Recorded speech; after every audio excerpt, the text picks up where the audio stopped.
मैंने हमेशा राजीव को अपना पति माना है, हमेशा उन्हीं के नाम का सिंदूर लगाया। तुमने मेरे पति को मारा है, तुम मेरे लिए, मेरे पूरे परिवार के लिए एक श्राप। हर कोई भाभी पे दोष क्यों लगा रहा है? उनकी तो कोई गलती नहीं है। अरे हमें पता है कि राजीव अंकल ने उन्हें खंडर पर बुलाया था, क्योंकि जिस पर्ची पर राजीव अंकल का संदेश लिखा था वो हमने तो पहुंचाई थी भाभी को।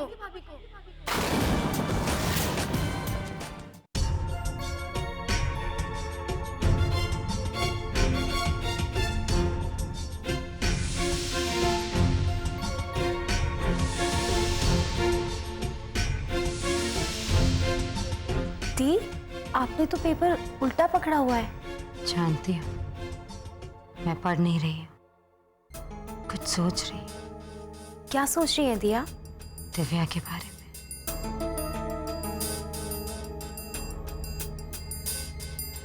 अमर से शादी करने में तो वो कामयाब हो गई,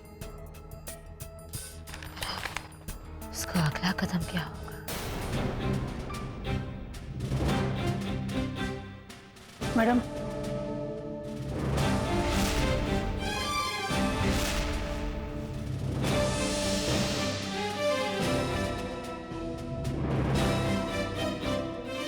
कहिए। दरअसल मैं यहाँ राजीव जी की मौत के बारे में आपसे कुछ बात करने आया हूँ। मिस्टर अमर ने हमें इस केस में तहकीकात करने के लिए कहा है, क्योंकि उन्हें शक है कि राजीव जी की मौत किसी की साजिश का नतीजा है।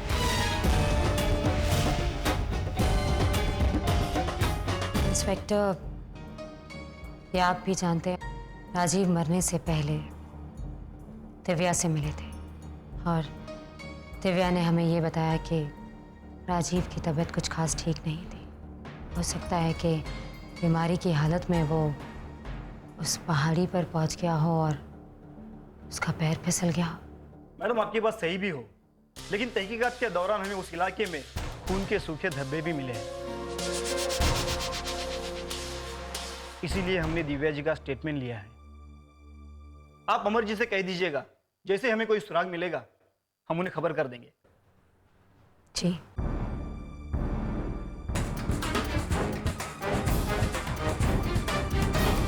इस दिव्या का कुछ करना होगा।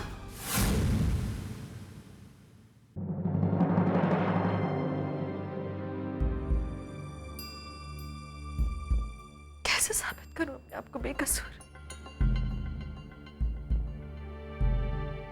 कोई भी सच नहीं जानता। राजीव अंकल वो चाहते ही नहीं थे कि किसी को भी सच पता चले। लेकिन एक बात तो है, इस बारे में बड़ी माँ सब जानती है, बस वो मुझे बताना नहीं चाहती।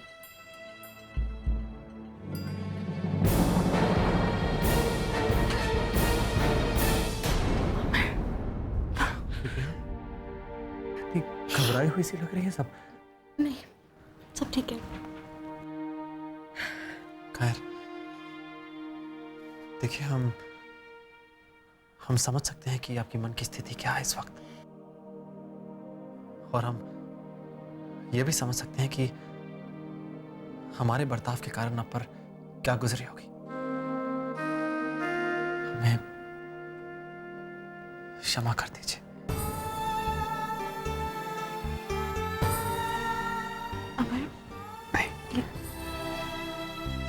क्षमा कर दीजिए। इतने कम समय में इतना कुछ हो गया, समझ नहीं आया कि क्या करें, कुछ समझ नहीं आया।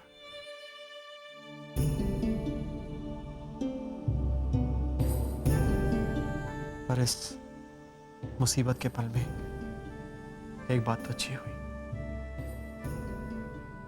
बाबूजी की इच्छा पूरी कर दी हमने।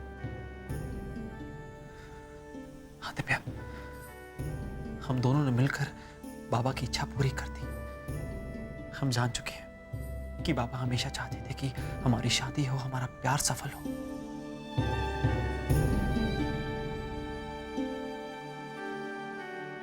हमने कर दिया। तुम्हें सच में इतनी खुशी हुई है इस शादी से। तुम्हें मेरे प्यार पर यकीन है ना अमर?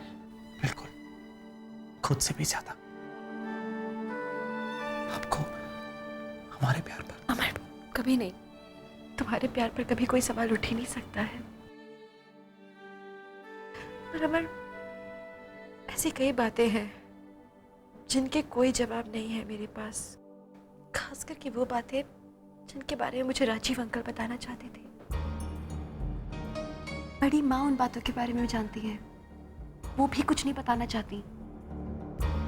और अमर, जिस तरह से अंकल का वो एक्सीडेंट हुआ है, वो सब देखकर तो मुझे बस बस दिव्या, बस और देखा ना उनके साथ क्या हुआ। बस अब आप इन बातों को लेकर परेशान मत होइए। मैं परेशान नहीं हो रही हूँ। देखिए, हमने पुलिस से विनती की है और वो बाबा की मौत की तह तक जरूर पहुंचेंगे और असलियत सामने आएगी दिव्या। हाँ दिव्या, और जहां तक सवाल है बड़ी माँ का, तो हम देख सकते हैं कि वो पूरी कोशिश कर रही है, हमारे साथ है वो। थोड़ा आराम कर लीजिए, सब कुछ ठीक हो जाएगा। और सुनिए, दोबारा आपके चेहरे पर हम तनाव नहीं देखना चाहते हैं। श्श, अमर, श्श।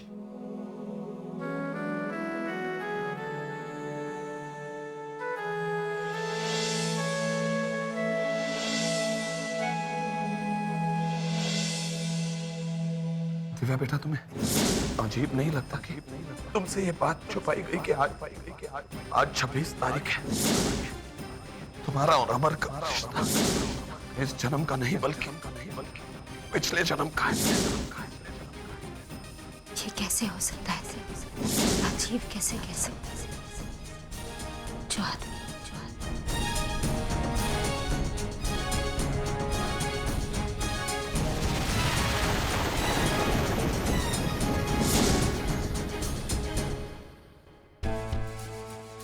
अपने सवालों के जवाब खुद ही ढूंढने पड़ेंगे मुझे।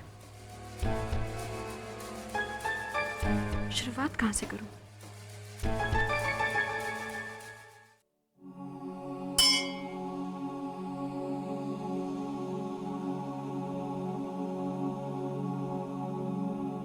शिमला जी, मैं एक बहुत अजीब सी परेशानी में हूं। मैं जानती हूँ सिर्फ आप मेरी मदद कर सकते हैं। ऐसा लगता है जैसे मैं किसी अजीब से जाल में फंस गई हूँ। इस जाल के उस पार दिखते हैं रास्ते, मगर यही समझ में नहीं आता कि मैं कौन सा रास्ता लूं, कहाँ जाऊं। बस इतनी सी उम्मीद है कि इस जाल के उस पार उस राज के जवाब छुपे हैं जिनके लिए राजीव अंकल ने अपनी जान दी, जिनके जवाब के लिए मैं भटक रही हूँ। मुझे कुछ समझ में नहीं आ रहा है। प्लीज इस जाल से निकलने के लिए आप मुझे रास्ता दिखाइए। मैं उस सच तक पहुंचना चाहती हूँ और आपके अलावा कोई मदद नहीं कर सकता फिलहाल मेरी।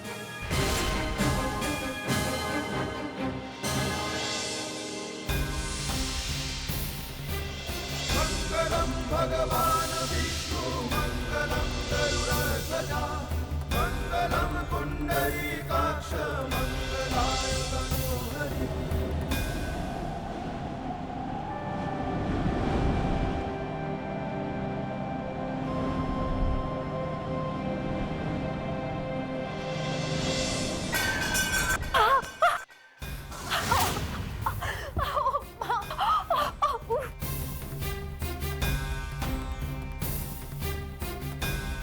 दिव्या, ये क्या हो गया? तेल गिर गया है। बहुत जल रहा है, बहुत ज्यादा।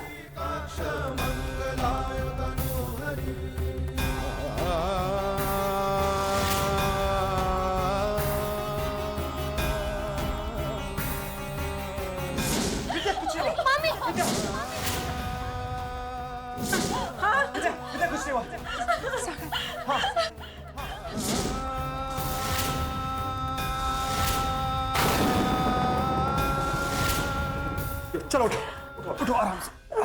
उठो।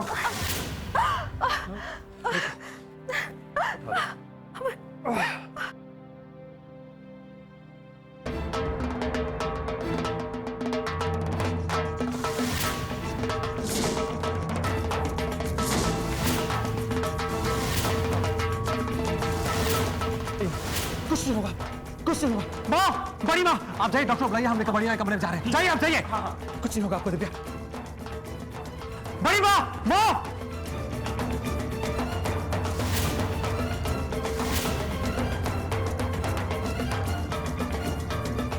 कुछ नहीं होगा, डॉक्टर आ रहे हैं। आराम से, आराम से, घबराओ मत, मैं भी डॉक्टर को फोन करता हूँ।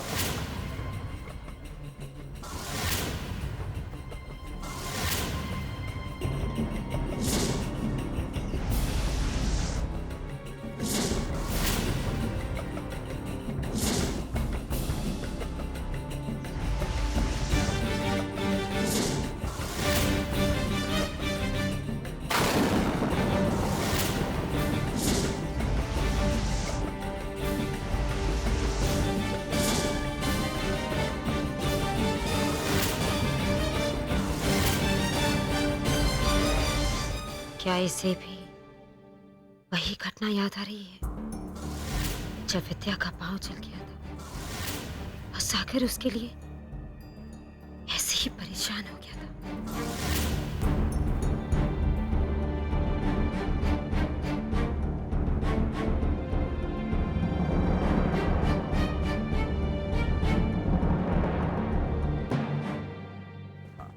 अभी डॉक्टर साहब आ जाएंगे, अभी डॉक्टर साहब आ जाएंगे। आइए, आप आराम से बैठिए, अभी आते हैं। बड़ी माँ,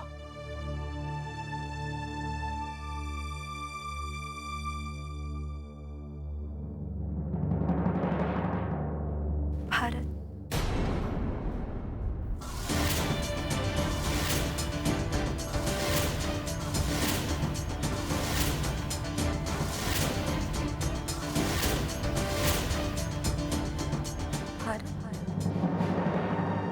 कौन?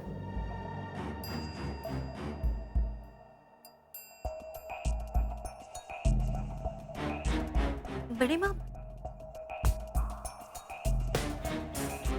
ये किसकी तस्वीर है? मेरे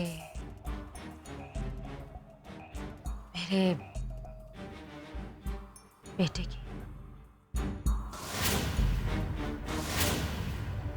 और इस आइए डॉक्टर।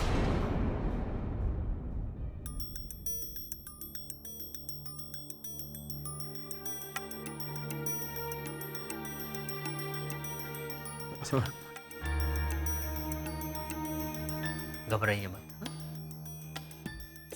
बस अभी ठीक हो जाएगा।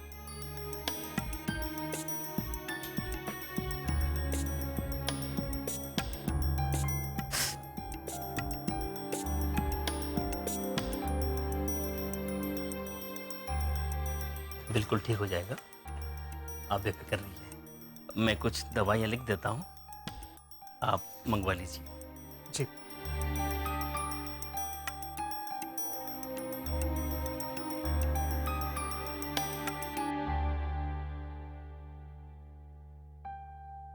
कैसा लग रहा है?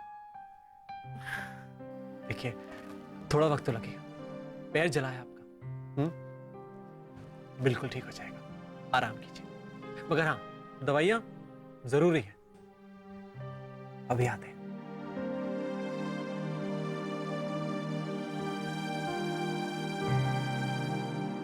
बड़ी माँ, आपने बताया नहीं, क्या नाम है आपके बेटे का?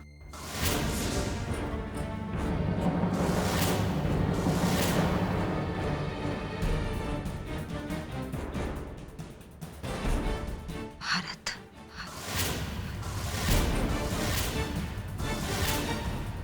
भारत?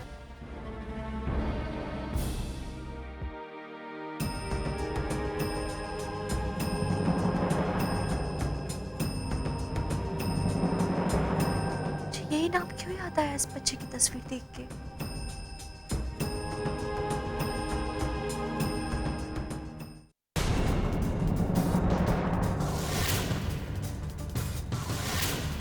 सिंदूरा।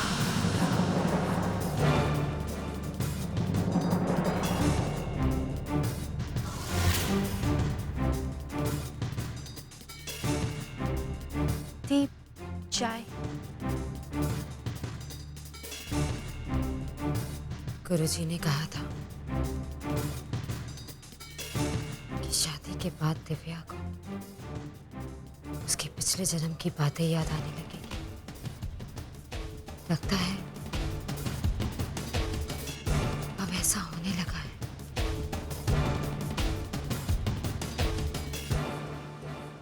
आज उसने मुझसे भारत के बारे में पूछा।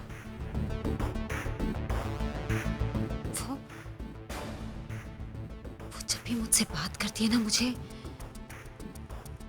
उसकी आंखों में अपने आप के लिए एक शक नजर आता है। अजीब तरीके से देखती है मुझे, बिल्कुल ऐसे ही जैसे विद्या देखा करती। चंद्रा,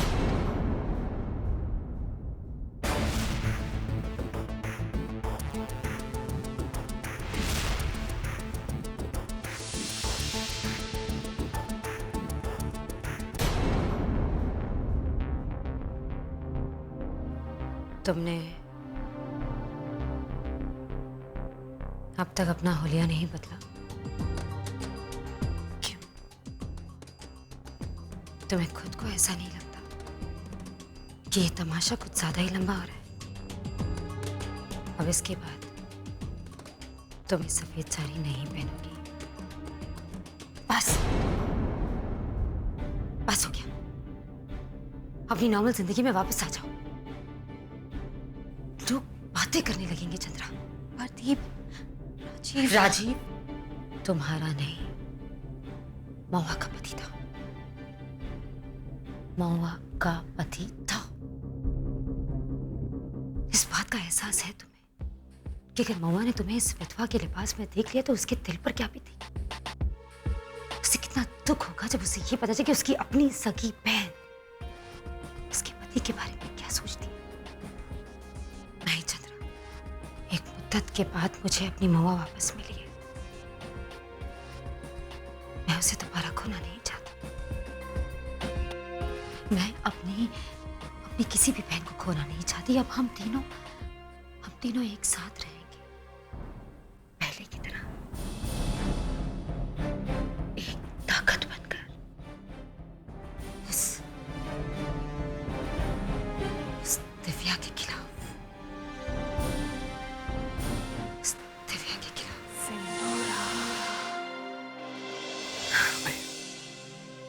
बस धीरे धीरे, बस थोड़ा सा।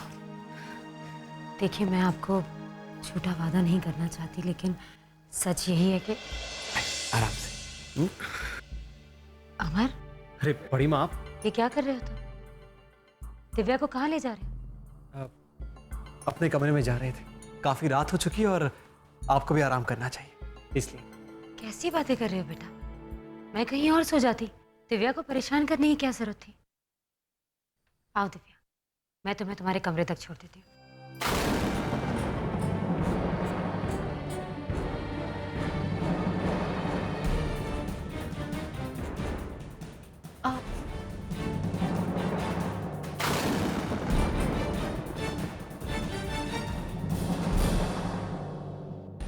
नहीं बड़ी माँ,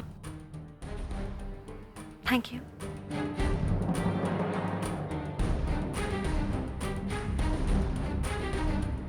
दिव्या, डॉक्टर ने आराम करने के लिए कहा है। बड़ी माँ, चल। Excuse me.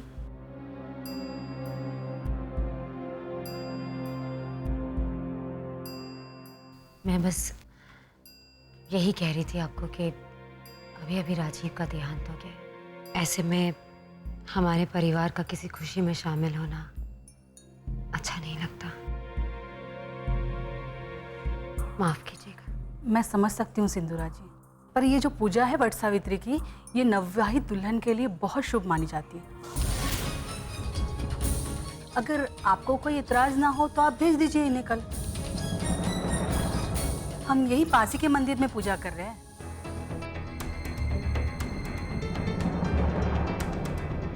अच्छा सिंधुरा जी, अब हम चलते हैं।